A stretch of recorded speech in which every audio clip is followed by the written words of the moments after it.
Part होने वाली है। सबसे पहले आपको ऐसा बड़ा बता देता हूँ कि ये जो ट्रांसफार्मर है, तेल सीखी ट्रांसफार्मर है, नेचुरल तरीके से ठंडा होगा, नेचुरल तरीके से ठंडा होने, प्राकृतिक रूप से। इस ट्रांसफार्मर के अंदर ये जो टैंक होता है बड़े वाला, इसको बोलते हैं मुख्य टैंक। ये जो टैंक होता है इसको मुख्य टैंक बोला जाता है। ये है अपना मुख्य टैंक। मुख्य टैंक जिसके अंदर वाइंडिंग स्थापित की जाती है। करोड़ के ऊपर क्या की होती है? वाइंडिंग की होती है। अपने क्या आ जाएगी? करोड़ आएगी। करोड़ के ऊपर क्या की हुई है? वाइंडिंग की हुई है। ये अपना ट्रांसफार्मर मुख्य टैंक के अंदर क्या होती है? करोड़ के ऊपर क्या की होती है? वाइंडिंग की होती है। ये वाइंडिंग करती है। और एक प्रकार का ट्रांसफार्मर है तो मुख्य टैंक के अंदर क्या भरा जाता है? तेल भरा जाता है, ऑयल भरा जाएगा। ऑयल कैसा होता है? तो एचएलएफ ऑयल होता है, जिसे कि अपने प्राकृतिक तेल और एक होता है सिंथेटिक तेल। दो तरीके के तेल होते हैं, इनमें से अपने जो इसके अंदर भरते हैं ज्यादातर काम में लिया जाता है वो कौन सा होता है? प्राकृतिक तेल होता है, जो कि खनिज तेल बोला जाता है, जिसे खनिज तेल। खनिज तेल का मतलब हो गया जैसे खनिजों से निकाला गया। प्राकृतिक का मतलब हो गया कि प्राकृतिक का उसके अंदर किसी प्रकार की कोई मिलावट नहीं होती, वो खनिज तेल हो गया। दूसरा आता है सिंथेटिक तेल। सिंथेटिक तेल में क्या होता है कि उसे लैब के अंदर रसायनों से तैयार किया जाता है। तो वो अपने आगे चलकर चर्चा करेंगे उसकी। ट्रांसफार्मर के साइडों में देखोगे तो आपकी पाइपें लगी हुई है, इन्हें कूलिंग पाइप बोला जाता है।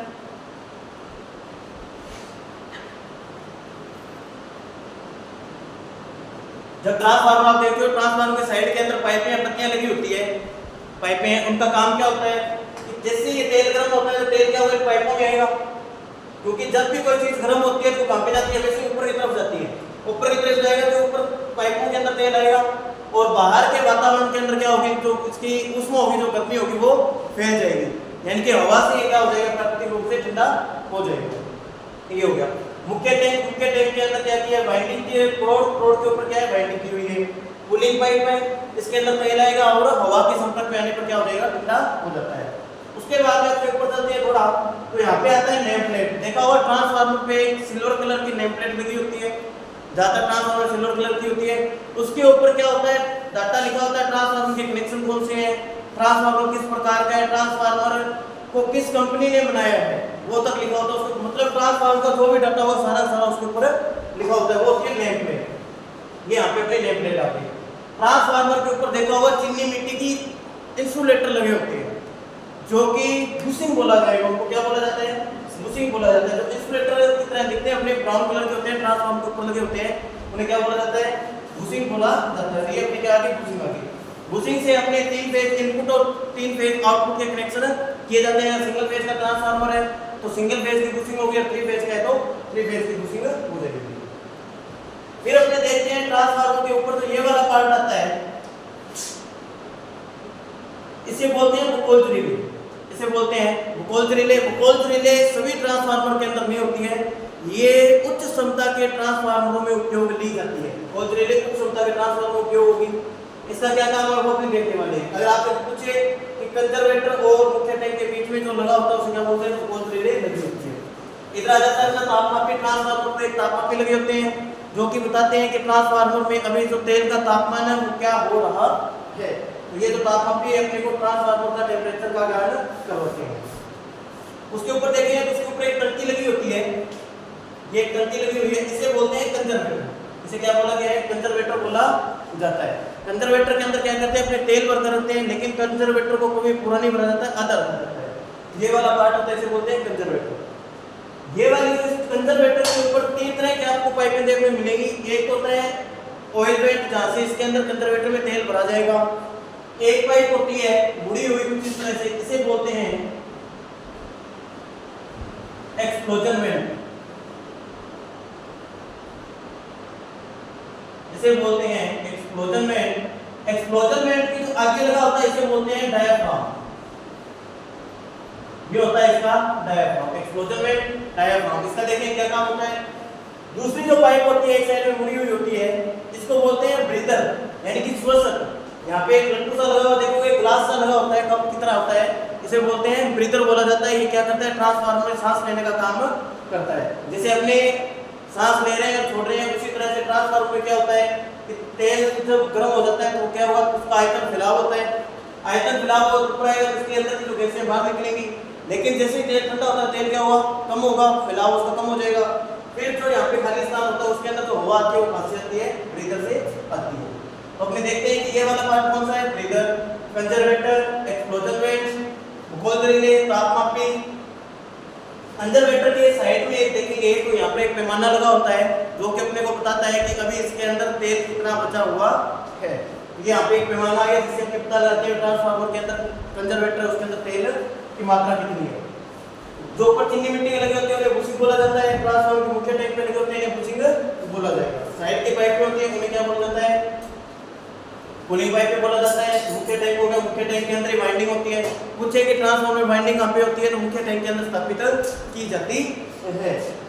चलिए अपने हम स्टार्ट करते हैं, कंजर्वेटर से स्टार्ट करेंगे अपने सबसे पहले। तो कंजर्वेटर के क्या क्या काम होते हैं और कैसे ये काम करता है उसकी प्रोसेस देखते हैं। देखिए कंजर्वेटर को सबसे पहले तो अपने ये पता होना चाहिए कि कंजर्वेटर लगाया क्यों है, लगाने का कारण क्या है, बाकी बातें अपनी बात के अंदर देखने वाली है। कंजर्वेटर लगाने का कारण है कि इसके अंदर क्या भरा गया है, तेल भरा गया है। अगर ट्रांसफार्मर में तेल की कमी होती है, ट्रांसफार्मर में अगर तेल की कमी होती है तो तेल की पूर्ति कहां से होगी, कंजर्वेटर से ट्रांसफार्मर के अंदर तेल की पूर्ति होती है। दूसरा, कंजर्वेटर को कभी भी पूरा नहीं भरा जाएगा, कंजर्वेटर को हमेशा रखा जाता है आधा। कंजर्वेटर को क्या रखा गया है, आधा रखा गया है। यहाँ पे क्या रखा है, कंजर्वेटर को आधा रखा है। कंजर्वेटर को आधा रखने का कारण क्या होता है, कंजर्वेटर को आधा रखने का कारण ये है कि जैसे ही ट्रांसफार्मर का तेल गर्म होगा तो गर्म होने पर तेल क्या करता है, फैलाव करेगा। तेल क्या करेगा, फैलाव करेगा। फैलाव करेगा तो फैलाव को सहन करने के लिए खाली जगह भी होनी चाहिए। अगर मान लो मैं कंजर्वेटर को पूरी तरह भर देता हूँ, ट्रांसफार्मर में तेल गर्म होता है, खाली स्थान है नहीं, तो क्या करेगा, वो डायरेक्ट होकर तेल भर जाएगा, उससे क्या होगा, तेल खराब। इससे बढ़िया क्या है कि कंजर्वेटर को आधा खाली रख दो। कंजर्वेटर क्या रखा है, आधा खाली रख दिया। कंजर्वेटर आधा खाली है कि क्या करेगा, तेल का जो फैलाव हो रहा है उसको क्या करेगा, स्थान दे देगा, उसको क्या करेगा, स्थान प्रदान करेगा। यानी कंजर्वेटर के दो काम अपने देखे, एक तो मुख्य टैंक के अंदर तेल की कमी होगी तो तेल की पूर्ति करेगा। दूसरा, मुख्य टैंक में तेल गर्म होने पर तेल के आयतन को फैलाव होता है तो उस फैलाव के लिए स्थान प्रदान करता है। ये वाला अभी अपने देखते हैं कि जो कंजर्वेटर होता है उसके ऊपर क्या लगे होते हैं, डायाफ्राम लगा होता है और ब्रीदर लगा होता है। डायाफ्राम का देखते हैं अपने, डायाफ्राम का काम क्या होता है, डायाफ्राम सॉरी एक्सप्लोजन वेंट का क्या काम होता है। एक्सप्लोजन वेंट देखिए क्या होता है कि जैसे ट्रांसफार्मर बहुत ज्यादा गर्म हो चुका है, किसी भी आंतरिक स्थिति की वजह से ट्रांसफार्मर बहुत ज्यादा क्या हो रहा है, गर्म हो रहा है, किसी हानि की वजह से बहुत ज्यादा गर्म हो गया। गर्म होने की वजह से तेल क्या होगा, अपनी उच्च सीमा पर गर्म हो जाएगा। तेल क्या होता है, उच्च सीमा पर गर्म हो जाएगा। उस तेल को बाहर निकालने के लिए, उस तेल को बाहर निकालने के लिए क्या लगाया जाता है, एक्सप्लोजन वेंट, डायाफ्राम। क्यों निकाल रहे हैं तेल को बाहर, तेल को बाहर क्यों निकाल रहे हैं, क्योंकि होगा क्या, जैसे यहाँ पर तेल गर्म होता है तेल का आयतन बढ़ेगा, तेल का आयतन क्या होगा, बढ़ेगा। तेल का आयतन बढ़ा, जितना यहाँ पर कंजर्वेटर के अंदर आ सकता था उतना तो आ गया, अब कंजर्वेटर में इससे ज्यादा आ नहीं सकता। तो होगा क्या कि अगर आपका डायाफ्राम नहीं लगाया हुआ है यहाँ पे, ये आपका एक्सप्लोजन वेंट नहीं है, मान लो यहाँ से क्या है, बंद है, तो तेल गर्म होने की वजह से ट्रांसफार्मर फटने का डर रहता है। ट्रांसफार्मर फटने का क्या रहेगा, खतरा रहेगा। उसी खतरे से बचने के लिए क्या लगाया है यहाँ पे, एक्सप्लोजन वेंट। एक्सप्लोजन वेंट के जो आगे का हिस्सा होता है इसको बोलते हैं डायाफ्राम। डायाफ्राम एक नरम धातु से बना हुआ पदार्थ होता है, नरम धातु से बना हुआ पदार्थ है जो कि उच्च दाब और उच्च दाब की वजह से क्या होता है, फट जाता है। उच्च ताप और उच्च दाब की वजह से क्या होगा, डायाफ्राम फट जाएगा। डायाफ्राम जब फटता है तो यहाँ पर जो तेल था वो क्या हो जाएगा, डायाफ्राम से एक्सप्लोजन वेंट से क्या हो जाएगा, बाहर निकल जाएगा। ये तो था इसका डायाफ्राम का सॉरी एक्सप्लोजन वेंट का काम। जब एक बार डायाफ्राम फट चुका है तो उसे क्या करना पड़ेगा, दोबारा रिप्लेस करना पड़ेगा, उसे बदलना पड़ता है। वो भी बात करें क्यों बदलना पड़ेगा, उससे पहले अपने आते हैं ब्रीदर को। ब्रीदर को फ्लक्सर, ब्रीदर और ब्रीथर भी बोला जाता है। इसका काम होता है ट्रांसफार्मर के अंदर जब तेल का आयतन बढ़ा तो उस दौरान जो गैसें बाहर निकली है, लेकिन जब ट्रांसफार्मर में तेल ठंडा होगा, तेल में सिकुड़न आएगी, मतलब तेल कम होगा, तो उस दौरान कुछ हवा ये क्या करेगा, बाहर से अंदर की तरफ खींचेगा, बाहर से अंदर की तरफ खींचता है। मान लो यहाँ पर ब्रीदर नहीं लगाया हुआ था, सीधी एक पाइप छोड़ी हुई थी, होगा क्या, इस दौरान ट्रांसफार्मर जब अंदर की तरफ हवा खींचेगा, वायु को अपने अंदर लेगा, तो उस दौरान वायु के साथ में कुछ धूल के कण जाएंगे और नमी चली जाएगी, जिसकी वजह से जो ऑयल भरा जाता है वो ऑयल क्या हो जाएगा, अशुद्ध हो जाएगा। अशुद्धि होने की वजह से उसकी जो अचालकता का गुण है वो कम हो जाता है। तो उसी अचालकता के गुण को बरकरार रखने के लिए क्या करते हैं कि इसके अंदर नमी नहीं जानी चाहिए और क्या नहीं जाना चाहिए, धूल कण नहीं जाना चाहिए। इसीलिए क्या लगाया गया है, ब्रीदर लगाया गया है। ब्रीदर यानी कि सब्सक होता है, काम कैसे करता है, ये एक तो धूल कण को नहीं जाने देता, इसके आगे का साइड होता है, यहाँ पे मान लीजिए छिल्ली लगी हुई है। दूसरा, नमी के प्रवेश को रोकने के लिए ब्रीदर के अंदर क्या भरा जाता है, सिलिका जेल भरी जाती है। क्या भरी जाती है, सिलिका जेल भरी जाती है। ब्रीदर बना किसका होता है, तो ये प्लास्टिक या फिर पारदर्शी कांच का बना होता है। मतलब इसको आप देखोगे तो इसके अंदर भरी हुई सिलिका जेल आपको दिखाई दे जाती है। क्या भरी होती है, ब्रीदर के अंदर सिलिका जेल भरी हुई है। सिलिका जेल का काम क्या होता है, सिलिका जेल का काम होता है वातावरण से जो नमी आ रही है उस नमी को अवशोषित करना। सिलिका जेल का काम क्या होगा, नमी को अवशोषित करना। नमी को अवशोषित होने के बाद में जो शुष्क हवा होगी उसको क्या करने देना, अंदर प्रवेश करने देना। पूछा जाता है सिलिका जेल का रंग। सिलिका जेल का रंग अगर शुष्क अवस्था के अंदर पूछा जाए, शुष्क अवस्था में, कौन सी अवस्था में, शुष्क अवस्था के अंदर ये होती है नीली आसमानी। शुष्क अवस्था के अंदर जो सिलिका जेल का रंग होगा वो कैसा होगा, नीला आसमानी रंग होता है। जबकि नमी अवशोषित होने के बाद में, नमी अवशोषण के बाद, नमी के बाद सिलिका जेल का रंग होगा वो हो जाएगा हल्का सफेद या हल्का गुलाबी, हल्का गुलाबी। नमी अवशोषित होने के बाद में सिलिका जेल का कलर कैसा हो जाता है, हल्का गुलाबी हो जाता है। सिलिका जेल का काम क्या था, नमी को अवशोषित करना, इसलिए नमी को क्या किया, अवशोषित कर दिया। अब ध्यान रखने लायक ये बात होती है ब्रीदर में कि आपको कलर दिख रहा है, सिलिका जेल का कलर दिख रहा है। अगर ब्रीदर के अंदर भरी हुई सिलिका जेल पूरी तरह से गुलाबी हो जाए, हल्की गुलाबी हो जाए, तो इसे बदल देना चाहिए। इसे क्या कर देना चाहिए, बदल देना चाहिए, क्योंकि जितनी इसकी क्षमता थी नमी अवशोषित करने की, वह अपनी क्षमता के अनुसार नमी अवशोषित कर चुकी है।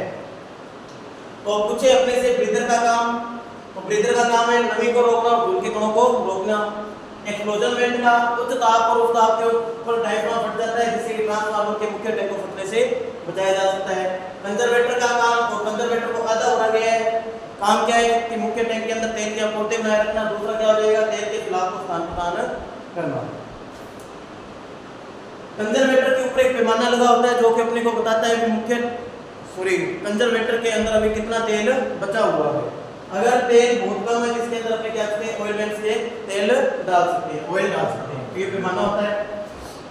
अभी आते हैं अपने कंजर्वेटर और मुख्य टैंक के बीच में लगी होती है बुकोल रिले।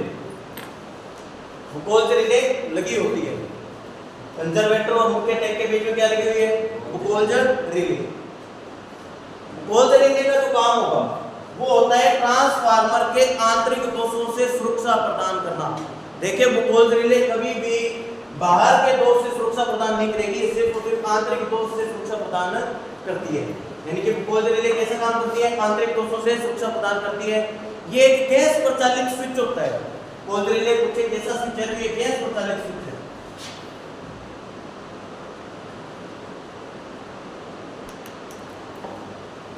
ये गैस प्रचालित स्विच होता है, इसके अंदर 2 मरकरी के फ्लोट होते हैं जो कि तैरते रहते हैं। ऑयल ज्यादा गर्म होने की वजह से, मरकरी के फ्लोट क्या कर देते हैं, एक घंटी बजाते हैं। इसमें होगा क्या, जैसे कोई आंतरिक दोष आएगा, आंतरिक दोष आने पर इसके साथ में लगी होती है विद्युत बेल लगी होती है, इलेक्ट्रिक बेल। ये इलेक्ट्रिक बेल को सिग्नल की तरह आउटपुट में देगा कि ट्रांसफार्मर के अंदर कोई दोष उठ गया है, तो ध्यान दीजिए। आप उस पर ध्यान नहीं देते हैं तो कुछ समय बाद में बुकोल रिले ऑटोमेटिक ट्रांसफार्मर की सप्लाई को क्या कर देता है, कट कर देता है, जिससे होने वाले दोष से बचा जा सकता है, हानि से बचा जा सकता है। तो बुकोल रिले का काम होता है, तो ट्रांसफार्मर के आंतरिक दोष से सुरक्षा प्रदान करेगा। कैसा स्विच होता है, गैस प्रचालित स्विच होता है। सबसे पहले ये क्या करता है, एक अलार्म बजाता है, अलार्म से चेतावनी देता है, यानी कि चेतावनी अलार्म होता है कि ट्रांसफार्मर में कुछ दोष है, आप इसे सप्लाई को क्या कीजिए, बंद कीजिए। आप उस पर ध्यान नहीं देते हैं तो क्या होगा, ये ऑटोमेटिक सप्लाई को कट कर देगा। इसी के साथ में क्या लगा होता है, एक तापमापी लगा होता है। तापमापी का काम क्या होता है, तापमान बताना कि ट्रांसफार्मर का जो तेल है वो कितना गर्म हो चुका है, कितना गर्म हुआ है, यानी कि तापमापी का काम हो गया तेल को बताना। ये था आपका भूगोल से रिलेटेड होता है अपना। भूगोल से लेने के बाद में अपने देखते हैं मुख्य टैंक। मुख्य टैंक के ऊपर बुशिंग लगी हुई है, इन्हें क्या बोलते हैं, बुशिंग बोलते हैं। इन्हें क्या बोला गया है, बुशिंग बोला गया है। ये चीनी मिट्टी के खोखले इंसुलेटर होते हैं, चीनी मिट्टी के खोखले इंसुलेटर होते हैं, यानी कि खोखले होते हैं। इनके अंदर चालक डाला जाता है, इनके अंदर चालक डालकर वाइंडिंग के साथ संयोजित किया जाता है। इनके साथ जोड़ने का एक कारण है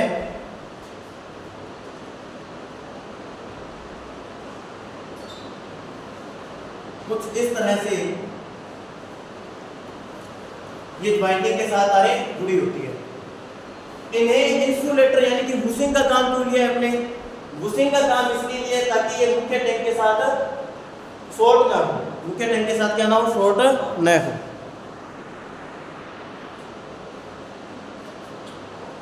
बुशिंग का काम क्या है, जैसे ट्रांसफार्मर है, अगर ट्रांसफार्मर के साथ आप सीधा का सीधा वायर को जोड़ते हो तो वो वायर ट्रांसफार्मर की बॉडी के साथ मिलकर क्या करेगा, शॉर्ट करेगा।